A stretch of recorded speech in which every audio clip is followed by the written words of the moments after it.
Well, I'm back in my empty classroom, but you're not done learning, so we're going to keep going here. Today I want to talk about one of the 7 elements of art that we haven't covered yet this semester, and that is the element of space. What do I mean when I say space? Well, I'm pretty much talking about the area that I have to work with on my paper. And what's kind of cool, when you're drawing a picture, you can create a sense that a person is looking into the distance in a work of art. And that's actually called depth, when somebody can feel like they're looking in to see some things are close and some things are further away. Now, when I tell people that I'm an art teacher, sometimes they immediately say to me, oh, they can't draw at all. They can hardly draw a stick figure. Okay, well, if that's the best you can do, you can still understand what depth is and how to create a sense of it in a work of art. So let's use a very, very simple stick figure drawing to explain what depth is. I need like a drum roll. There it is. Okay, so I have a very simple drawing here. If this was done by an elementary kid, it'd be awesome. If it was a young, like primary age kid, that'd be great because you've got lots going on here. But if you're a 7th grader, then you really should be beyond this as far as ability and a few other things, but mostly a few other things. Here's some problems. You got the house with a door that is smaller than the people that live in it. Unless it's a dog house, that's a dog. Unless it's a dog house, which I don't think it is. You've got trees that are just a little bit like a head taller than the people. What's that, a flower? I don't know. But a bigger problem I have too is the fact that sometimes young kids, they create a separate line for the sky and a separate line for the ground. And anything that's in the sky has to be above that line, so they think. And if something's on the ground, it has to be on that line, which is just wrong. Okay, so when you have a line for the ground and everything is on it, they almost look like they're a family of tightrope walkers. Artists actually have a term for this. It's called birds on a wire, which basically means everything's all lined up like birds might sit on a telephone wire, if you've ever seen that. So first things first, we don't need a separate line for the sky and a separate line for the earth. There is one earth and there's one sky, so we need one line where they meet. It's called the horizon line.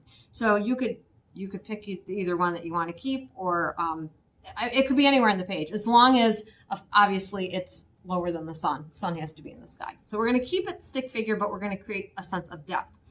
Let me remove this. All right. You wouldn't find an elementary school age child draw something like this necessarily, because to them, when they establish the line that's the ground, anything underneath it in their minds is buried underground. But that's only because there's no depth. They don't understand depth. So let's bring some depth to the picture so that if a young child did see this, it wouldn't freak him out that everybody's buried, houses, trees, and all, and the little potato-looking dog. Okay. Essentially, if you want something to appear closer to the viewer, you want it to be lower on the page. So the lower down it is on the paper, the closer it seems. Now, I can take something that doesn't look very big and make it look bigger by putting it in the distance. So this house that looks like they can hardly fit in, I am going to actually put it in the distance. Okay, by lifting it up on the paper, popping it back there, I'm making it seem further away.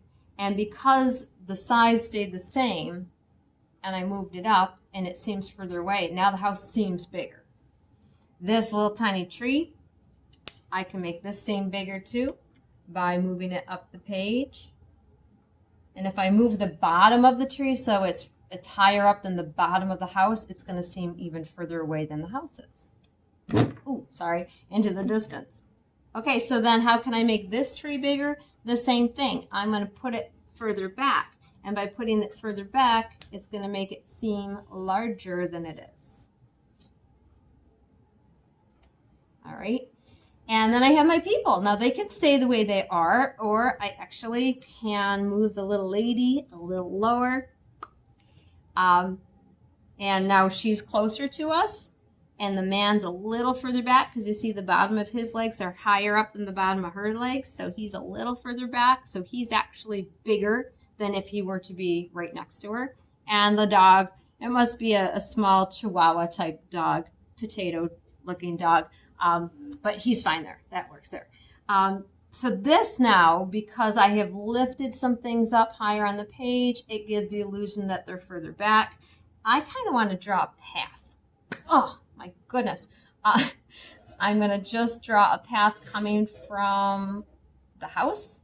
And as it comes down, it's going to appear to get a little bit bigger, because we also know that things that are closer to us might appear larger as they get closer to us.